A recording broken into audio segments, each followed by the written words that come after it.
em posições dispostas de forma hierárquica, e nós temos fatores que nos fazem mudar de posição, e cada vez que a gente muda de posição, aumenta o vencimento e a remuneração. Nós temos carreira no magistério, porque temos níveis e temos classes. Então vamos discutir primeiro o que é essencial da carreira dos professores do Estado do Rio Grande do Sul. Depois a gente discute as outras questões. Se a gente não tem a devida atenção na seleção de bons professores, depois fica difícil acertar o passo. Nós não estamos tendo esse cuidado na rede estadual de ensino. Vejam, nos anos de 2003 e 2004, eu junto com outras pessoas, participamos de uma consultoria para a entidade de todos os secretários de educação do Brasil. E naquela época nós estudamos as carreiras e vimos que só tínhamos 2 estados no Brasil, Rio Grande do Norte e Rio Grande do Sul, que faziam provas gerais no concurso do magistério, que não avaliavam na entrada se o professor de matemática sabia matemática, se de física sabia física, se de geografia sabia geografia. E o Rio Grande do Norte já tinha decidido que no próximo concurso faria isso. Agora, estudando a situação do Rio Grande do Sul, eu ainda fui olhar no edital do último concurso que nós fizemos em 2005, como é que era o nome da prova. Era Língua Portuguesa, Conhecimentos Gerais e Pedagógicos. Olha, gente, não dá. Se nós fizemos um concurso para 5.000 professores e se inscreveram mais de 80.000, por que não fazer um concurso sério? Por que não avaliar e selecionar os melhores professores em função do que cada um vai dar aula? Tem que fazer isso direito. Então, nós precisamos selecionar os melhores professores, e vocês estão vendo aí na transparência, vamos fazer isso junto com o governo federal, vamos fazer isso de acordo com a proposta mais evoluída, mais consequente, mais avançada da organização do currículo escolar. Vamos fazer isso de acordo com a nossa proposta de referencial curricular por áreas do conhecimento e não compartimentalizado por disciplina. A gente vai discutir isso melhor com vocês na sequência desse ano, e isso, não se assustem, não vai ser nada de sopetão, nós vamos nos preparar para isso, e também não é nada de tão novo. Eu mesma sou formada em História, e quando dei aula na rede estadual de ensino, já dei aula de Geografia na 5ª série. Então nós vamos fazer isso com calma, não se assustem. Uma gestão de pessoas que pode ser eficazmente aplicado nas escolas públicas poderá trazer uma estruturação de implantação com critérios, com fundamentação, e essa fundamentação de forma justa que poderá realmente surtir em grandes resultados. Eu acredito que os 3 fazeres poderiam realmente trazer efetivamente esse processo, grande melhorias. O que seria o primeiro fazer? O primeiro fazer é, se os professores querem fazer, porque se os professores estiverem motivados e querem realmente fazer os processos de mudança e qualificar a educação aqui no Rio Grande do Sul, nós teremos êxito. Mas só a motivação e o querer fazer não é o suficiente. Nós também temos que ver se os professores sabem fazer, ou seja, eles estão capacitados para poder desenvolver o seu trabalho. E o terceiro fazer seria, os professores podem fazer. O que isso significa? Significa terão todos os recursos e o apoio necessário para fazer realmente esta construção de mudança de tão grande importância para o nosso estado do Rio Grande do Sul.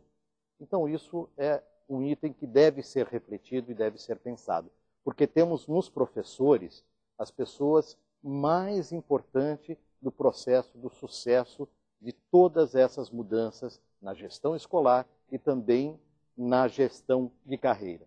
E os professores são o principal ativo. Só que não é os professores são os principais ativos. Os melhores professores deverão ser o maior ativo e patrimônio da educação do nosso estado. Outro momento importante é o momento de estágio probatório. E vejam só, colegas, eu quero ser bem justa. Na questão do estágio, é o Rio Grande do Sul que não faz certo. Agora, na questão do concurso. Agora, na questão do estágio, é um problema generalizado. É o serviço público brasileiro como um todo que tem feito estágio de uma forma bastante formal, burocrática. É no magistério brasileiro como um todo que isso não está sendo feito direito. Tanto que a sugestão que nós estamos trazendo é uma sugestão lá do PDE do presidente Lula. É o documento que nós assinamos de adesão ao PDE, que numa das suas 28 diretrizes, sugere que a gente faça a avaliação especial do estágio probatório prevista na Constituição brasileira por uma instituição externa. Como é que a gente faz hoje na rede estadual de ensino? É o diretor da escola que é responsável, vários diretores também muito transparentes, muito diretos, muito consequentes, nos dizem que ficam constrangidos de não assegurar o emprego do seu colega, terminam confirmando grande parte, a ampla maioria, 90 e tantos por cento dos professores são confirmados no cargo efetivo de professores, e muitas vezes, depois que esse professor é confirmado, muitas vezes o próprio diretor que o confirmou quer devolvê-lo para nós, quer devolvê-lo para a Secretaria Estadual de Educação. Olha, também não se assustem, a lei do plano de carreira vai ter uma formulação geral e depois a gente vai regulamentando isso com calma junto com vocês, junto com os diretores, junto com o conjunto dos professores. Nós vamos licitar uma instituição, ou uma faculdade, uma universidade, fundação especializada em avaliação, que tenha colegas da área da educação. E como é que vai ser isso? Não vai ter alguém lá parado dentro da escola o tempo inteiro? Alguém de uma vez por bimestre, uma vez por semestre, vai chegar de surpresa na escola, claro, não vai combinar antes, né, que vai chegar lá para avaliar. Vai entrar na sala de aula do professor, vai observar uma aula, vai entrevistar o diretor, vai entrevistar alguns alunos, vai entrevistar alguns pais, vai analisar o material didático que o professor preparou para dar sua aula, vai analisar o material didático dos alunos, o que os alunos produzem, e vai elaborar um parecer. E é com base nesse material que o professor vai ser confirmado ou não no seu cargo efetivo.